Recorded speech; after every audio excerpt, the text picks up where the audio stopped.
Hindi compulsory class 12 Hindi निवार्य कक्षा 12 वार्षिक परीक्षा बोर्ड हेतु मुख्य प्रश्नोत्तर दिए जा रहे हैं। प्रश्न है, आप इसी प्रकार के वीडियो प्राप्त करने के लिए सब्सक्राइब कर लीजिएगा। सीरीज़ के फूल के आधार पर सत्य क्या है? वृद्ध अवस्था और मृत्यु सत्य है। अगला प्रश्न, किशनदा के विचार जिसको यशोधर बाबू ने अपनाया क्या थे? हमें सब कुछ आना चाहिए, हर बात सीखनी चाहिए, लेकिन अपनी संस्कृति नहीं छोड़नी चाहिए। यह यशोधर बाबू ने सीखा किशनदा से। प्रश्न है, किशनदा के विचार जिसको यशोधर बाबू ने अपनाया क्या थे? हमें सब कुछ आना चाहिए, हर बात सीखनी चाहिए, लेकिन अपनी संस्कृति नहीं छोड़नी चाहिए। शिरीष के फूल के आधार पर सत्य क्या है? मृत्यु और वृद्धावस्था सत्य है। शिरीष के फूल के आधार पर सत्य यही है, मृत्यु और वृद्धावस्था। अगला प्रश्न है, व्याख्या कीजिएगा।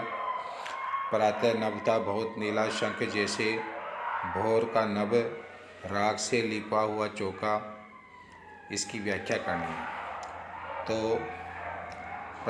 व्याख्या करने के लिए हम प्रसंग, व्याख्या और विशेष इन तीन भाग के अंतर्गत व्याख्या करते हैं। यहाँ पर प्रसंग आएगा। उपरोक्त काव्यांश आरोह भाग 2 से लिया गया है। कविता का नाम उषा कविता है। इस कविता के लेखक का नाम शमशेर बहादुर सिंह है। इसमें भोर का शब्द चित्र प्रस्तुत किया है।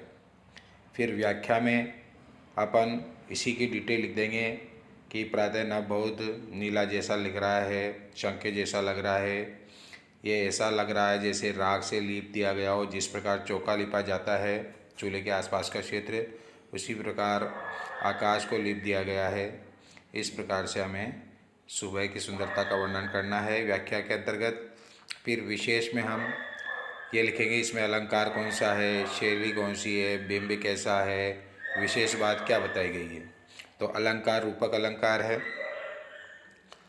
बिंब दृश्य बिंब है और प्रातकालीन सुंदरता का वर्णन किया गया है। चौपा लीपने की प्राचीन कला को बताया गया है। व्याख्या के अंतर्गत हम यही लिखते हैं। प्रसंग 2 नंबर का होता है, विशेष 2 नंबर का होता है, व्याख्या 2 नंबर की होती है। तो व्याख्या करने में हमें प्रसंग भी लिखना होता है, व्याख्या भी करनी होती है और विशेष भी लिखना होता है। प्रसंग में हम किताब का नाम लिख देते हैं, आरोह भाग 2 से लिया गया है। कविता है तो कविता का लिख देते हैं कि यह उषा कविता से लिया गया है। इसके लेखक का नाम शमशेर बहादुर सिंह है, ये लिख देते हैं। और उसमें मुख्य बात क्या है वो लिख देते हैं कि भोर का शब्द चित्र प्रस्तुत किया गया है इस काव्यांश में। फिर व्याख्या में लिख देते हैं।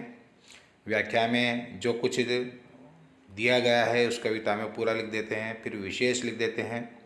विशेष में हम अलंकार, भाषा शैली, शब्द, विशेष बात, बिंब इसका वर्णन करते हैं।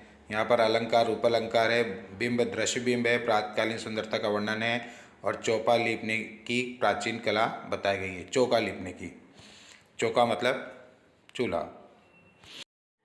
इसी प्रकार के वीडियो प्राप्त करने के लिए सब्सक्राइब कर लीजिए ताकि आपको समय समय पर परीक्षा की तैयारी हेतु विशेष सामग्री मिल सके।